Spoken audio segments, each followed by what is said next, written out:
Huli sa Antipolo Rizal, isang lalaki ang nagnakaw ng kahakahang sigarilyo at pera sa isang sari-sari store. Sa kulungan nagpasko ang suspect na itinangging may nakuha siyang pera.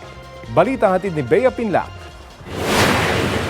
Tila bibili lang ang lalaking yan sa sari-sari store sa Barangay San Isidro, Antipolo Rizal nitong Miyerkules ng umaga, bisperas ng Pasko.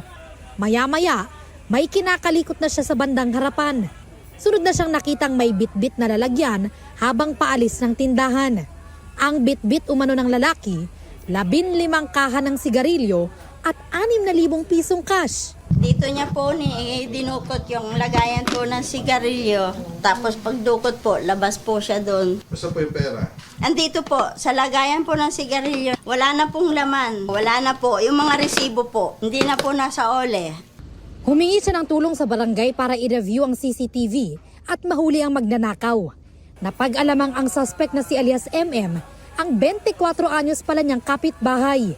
Ito si MMA talagang matasabi na natin notorious na magnanakaw. Kalalaya, wala pa akong isang linggo ito nakakalaya. Ano siya, salis eh.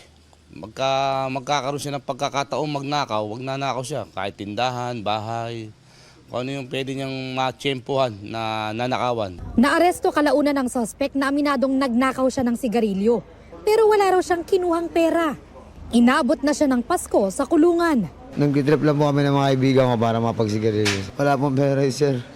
6 na stick na lang yun. Ma'am, nagmamakaawa nga ako. Paskong-Pasko, ma'am, nagmamakaawa ako, ma'am. Kahit 10 times kong bayaran yung 6 na stick na yun, ma'am, magpasko lang ako sa laya. Dati na raw nakulong ang suspect dahil sa illegal na droga at alarms and scandals.